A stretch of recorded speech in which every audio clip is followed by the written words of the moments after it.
Good morning. I would formally like to introduce myself as Youth Mayor-elect Markus Batchelor. Just over 2 months ago, on August 7th, I was elected as the 52nd Youth Mayor-elect of the District of Columbia and expect to take office later this month.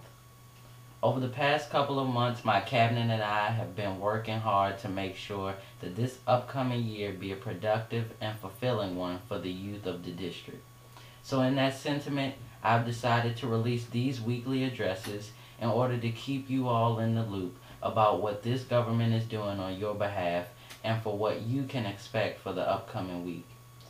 As many of you know, on Friday, October 5th, 2009, 388 District of Columbia public school employees, including 229 teachers, were released from their positions in a citywide reduction in force due to a shortfall in the city's budget. Since then, an outcry for reform and for answers has poured to our city's government through hearings and impromptu protests. This morning, many are still pushing for answers from the city government, more specifically the mayor and Chancellor Rhee. Over the past couple of weeks, I've been meeting with student government officials, teachers, and students who have expressed their concerns and shared with me their personal stories. And as a personal message to all those who were affected by this, in this office, your concerns have been heard, your stories have affected us, and our service is to you and your cause. At the moment, we are attempting, like others, to delve deeper into this situation, find out why this happened, what led to it, and where we go from here. But the situation as of now is deeply deserving of attention.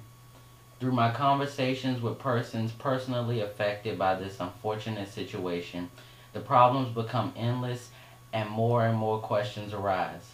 Why were students arrested, pepper sprayed, and physically abused? Why was it necessary for teachers to be escorted from their classrooms by police officers, at times in the middle of class? Why were teachers with years, sometimes decades of teaching experience fired, when teachers with less experiences are taking their places? Why are concrete answers not being given to the people affected, and why are answers varying from source to source? So many questions are posed, and so many of these have still gone unanswered. Our plan over the next weeks is to get these answers and to pinpoint where this plan has fallen short. That is our obligation to you, and that is our adopted task for the next weeks. A week ago, I attended the City Council's hearing on youth issues, and in addition to the many calls for answers to the recent reduction in force, separate issues grabbed my attention and definitely deserve my action. Many issues brought up at the hearing really corresponded with my goals for this upcoming year.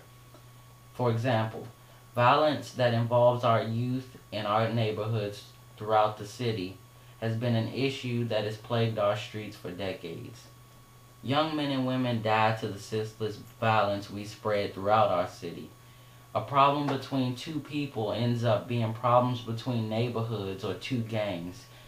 Young people in this city must start to mend the conflicts that have plagued our neighborhoods and end the senseless violence that makes many afraid to walk down their streets.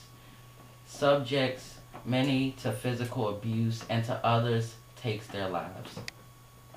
Many great friends, sons, daughters, brothers, sisters, and ambitious young students have been victim to it, and when we refuse to have it continue, progress will be made.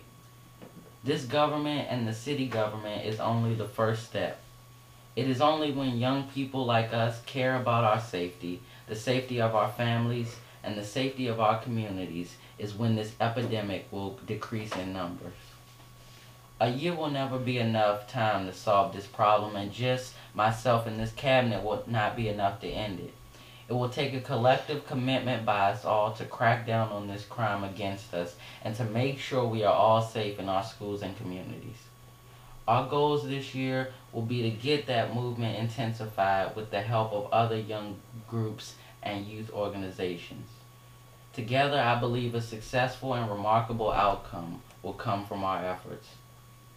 Over the next weeks, we will analyze other issues that face youth and make sure attention is brought to them in a timely manner so that no stone is left unturned this year. I would like to thank you for listening, and by listening, taking an active role in your youth government. I always am open to suggestions and certain issues being brought to my attention at any time. You can visit our new youth government website at www.youthgovdc.us or email us at youthgovdc@ymail.com. I look forward to working with you all in the next weeks and months to ensure a brighter day for us all in the District of Columbia. Thank you, have a great weekend, and have a great week.